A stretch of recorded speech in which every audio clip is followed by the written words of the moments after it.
Assalamualaikum warahmatullahi taala wabarakatuh. Kita jumpa lagi pada hari ini dan hari ini saya baru lepas guna treadmill ni.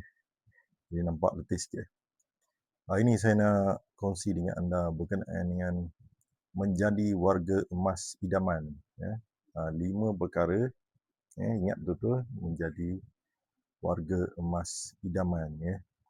Maknanya semua kita akan menuju ke menjadi warga emas. Apabila umur kita dah 50, naik ke 55, 60, maka bersedialah kita dengan uh, title, tajuk warga emas. Okey, apa dia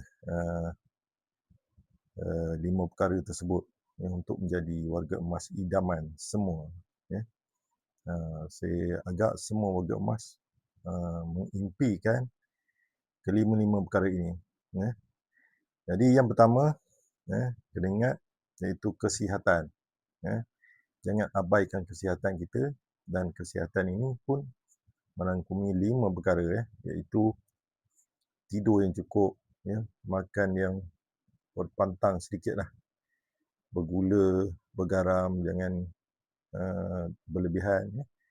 Ketiga adalah senaman yang berpeluh. Yang keempat adalah fikiran yang baik, yang positif. Yang kelima adalah pembuangan, kita punya buang air besar, lawas. Itu 5 perkara. Okey, yang kedua yang menjadikan idaman warga emas adalah bebas keuangan. Sebelum bebas keuangan, kita kena ada faktor-faktor yang menjadikan bebas keuangan, termasuk simpanan, termasuk persediaan kita waktu kita umur 30-an, sehinggalah kita menjadi bebas keuangan, termasuklah ada income pasif dan sebagainya. Yang ketiga adalah anak-anak yang terdidik, maknanya waktu mereka kecil, didik dengan betul lah, supaya bila kita menjadi warga emas, mereka menjadi pewaris yang soleh dan solehah.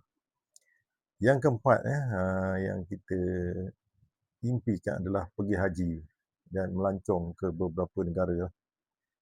Kalau kita tak pernah pergi ke beberapa negara, pergilah berjalan waktu jadi warga emas, umur 50-an, 45, masih kuat lagi berjalan. Jangan tunggu umur 60, kita dah tak kuat, kaki dah tak berapa kuat berjalan. Di waktu kuat inilah kita pergi jalan, terbang ke Indonesia yang dekat-dekat, ataupun pergi ke negeri China, dan umrah, dan juga yang paling penting adalah pergi haji di Mekah. Yang kelima pula, yang terakhir, adalah aset yang buat aset. Maknanya aset kita yang ada membaiki aset yang baru pula. Termasuklah aset yang saya ceritakan pada yang lepas, iaitu aset yang berupa harta dan aset berupa yang hidup, iaitu pewaris kita. Okey, itulah yang saya nak sampaikan pada hari ini. Semoga anda rasa manfaat pada hari ini. Semoga dijadikan pedoman untuk yang akan pencen dan juga menjadi warga emas. Assalamualaikum.